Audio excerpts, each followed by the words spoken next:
माना जाता है कि भारत के संविधान में ऐसा कुछ है नहीं कि विदेशी नागरिक प्राइम मिनिस्टर ना बन सके, तो फिर इतना ये विवाद क्यों सोनिया गांधी को लेकर?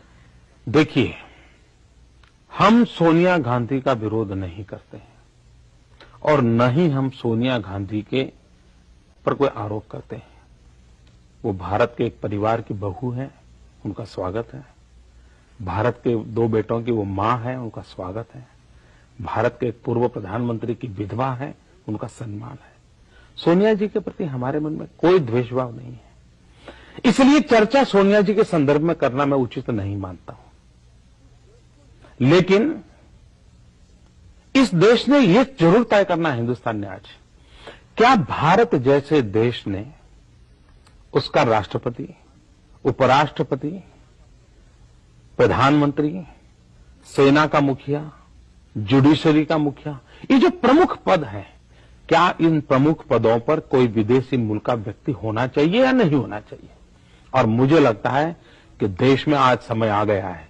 जब संविधान निर्माताओं ने संविधान बनाया तब उन्होंने सोचा ही नहीं होगा कि जो कांग्रेस महात्मा गांधी विदेशी चले जाओ के नारे लगा करके काम कर रही थी, वही कांग्रेस विदेशी को लाओ का काम मंत्र पढ़ेगी, ये होगा। वो मानते ही नहीं थे, इसलिए उन्होंने सोचा नहीं था। लेकिन अब कांग्रेस इसी हालत में तुली है कि 100 करोड़ देश के पास कोई नेता नहीं है। और ये देश के स्वाभिमान का सवाल है, ये राजनीति का सवाल नहीं है कि क्या मेरे आजाद देश जो अंग्रेजों को यहां सर रहा है, गोरी चमड़ी के लोगों को हटाया, उस देश का अपना कोई प्रधानमंत्री नहीं हो सकता है क्या? इसलिए देश के स्वाभिमान की लड़ाई है ये। उसको राजनीति या सोनिया एक व्यक्ति के साथ जोड़ना उचित नहीं होगा। दूसरी बात है, संविधान के अंदर यह भी लिखा हुआ है कोई भी व्यक्ति किसी से शादी कर सकता है, ये हमारे संविधान में लिखा है।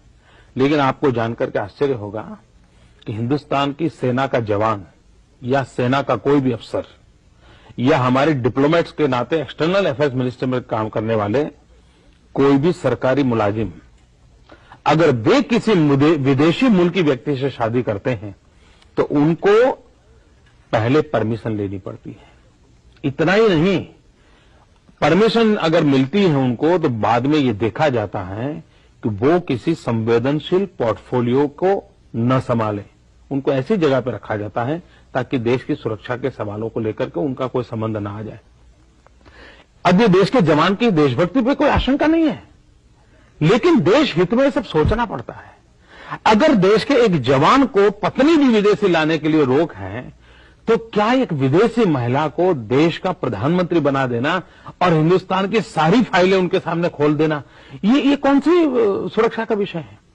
तीसरी बात है, हिंदुस्तान में घटना घटी थी, पंडित नेहरू के जमाने में घटी थी। होलकर परिवार में उस रियासत का वारिस कौन हो, इसका झगड़ा चल रहा था, क्योंकि होलकर के जो राजा थे उनको 2 पत्नी थी, एक हिंदुस्तानी, एक विदेशी। अब उनकी इच्छा यह थी जो विदेशी पत्नी का बेटा था वो होलकर रियासत का वारिस बने, राजा बने।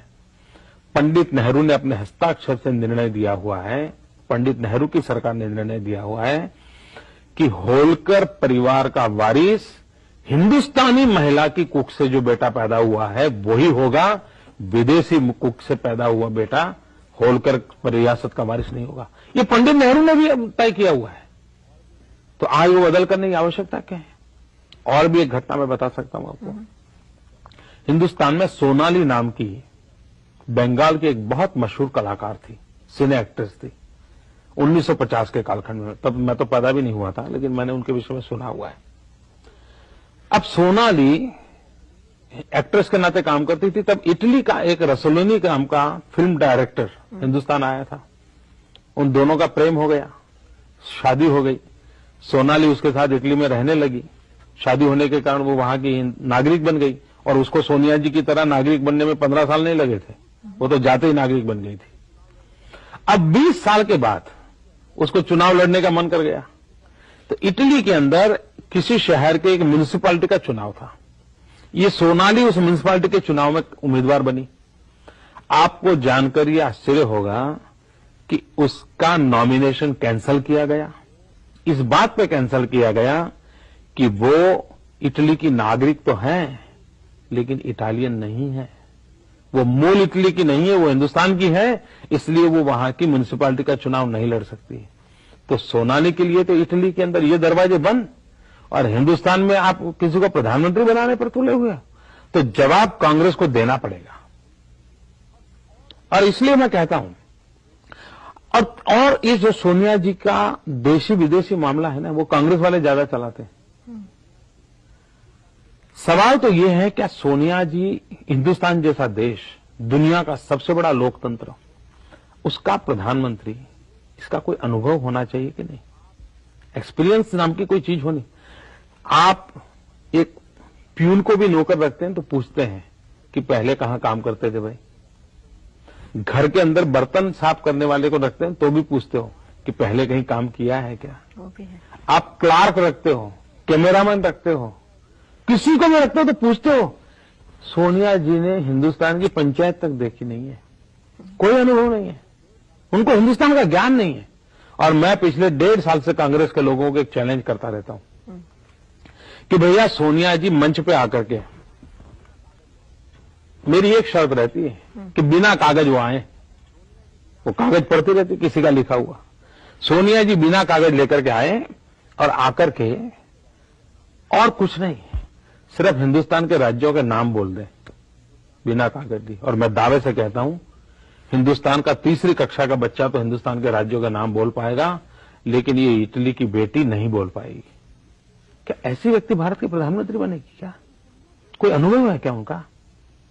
और इसलिए देश की जनता को सोचना पड़ता है कि भाई कोई एक्सपीरियंस नहीं, इतना बड़ा देश चलाना।